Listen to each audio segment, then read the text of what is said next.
రాజన్న ముద్దుమిడ్డ దివంగత నేత వైఎస్ రాజశేఖర్ రెడ్డి గారి ఆశయాల రథసారథి ఆంధ్రప్రదేశ్ కాంగ్రెస్ పార్టీ పిసిసి అధ్యక్షులు శ్రీమతి వైఎస్ షర్మిలారెడ్డి గారు ఉపాధి హామీ పరిరక్షణ యాత్రలో భాగంగా ధర్మవరం నియోజకవర్గానికి విచ్చేస్తున్న సందర్భంగా మరి స్వాగతం సుస్వాగతం తెలియజేస్తూ ఉన్నాం.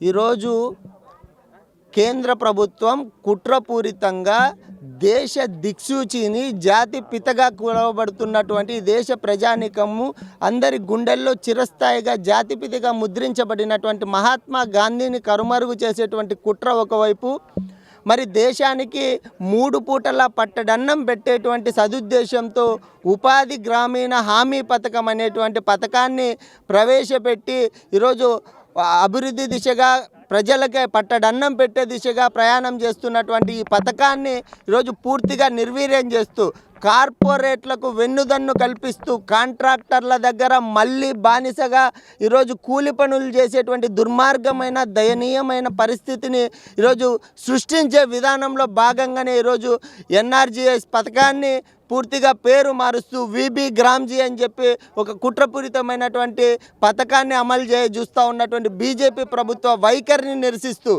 ఈరోజు రాష్ట్ర వ్యాప్తంగా వైఎస్ షర్మిలారెడ్డి ప్రభంజనాన్ని సృష్టిస్తూ ఉంది.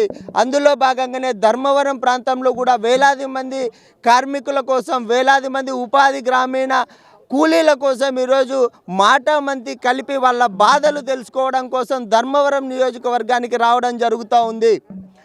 మరి ఖచ్చితంగా ఈ సందర్భంగా ధర్మవరం కాంగ్రెస్ పార్టీగా మేము డిమాండ్ చేస్తూ ఉన్నాం, మహాత్మా గాంధీ ఉపాధి గ్రామీణ హామీ పథకాన్ని పూర్తిగా కంటిన్యూ చేయాలని చెప్పి డిమాండ్ చేస్తూ ఉన్నాం. కుట్రపూరితంగా వీబీ గ్రామ్జీ అనేటువంటి పథకం ఏదైతే రూపకల్పన చేశారో దాన్ని ఆపకపోతే దేశవ్యాప్తంగా బలమైన పోరాటాలకు కాంగ్రెస్ పార్టీ ఆధ్వర్యంలో నేతృత్వంలో మరి సన్నద్ధమవుతామని చెప్పి హెచ్చరిస్తూ ఉన్నాం.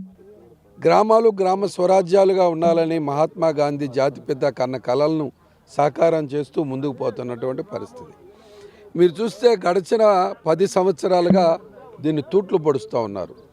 ఈ పథకమే కోవిడ్ వచ్చినప్పుడు దాదాపుగా 50-60 లక్షల మంది వలస వెళ్తున్నటువంటి ప్రజలకి ఏ గ్రామీణంలో ఉన్నారో ఆ గ్రామీణ వాతావరణంలో పని కల్పించినటువంటి పరిస్థితి.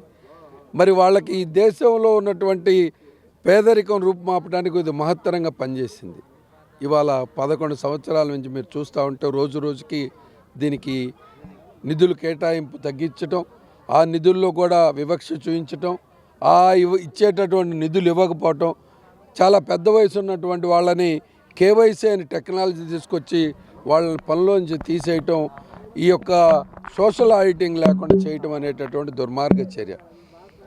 తీరా దీన్ని పార్లమెంట్లో 13 నెలల పాటు దేశవ్యాప్తంగా చర్చ జరిపి గ్రామీణ వాతావరణం నుంచి ఢిల్లీ దాకా చర్చించిన తర్వాత చట్టం చేస్తే ఆ చట్టానికి తూట్లు పొడుస్తూ వీబీ గ్రామ్జీ అనే ఒక పేరు తీసుకొస్తారంట.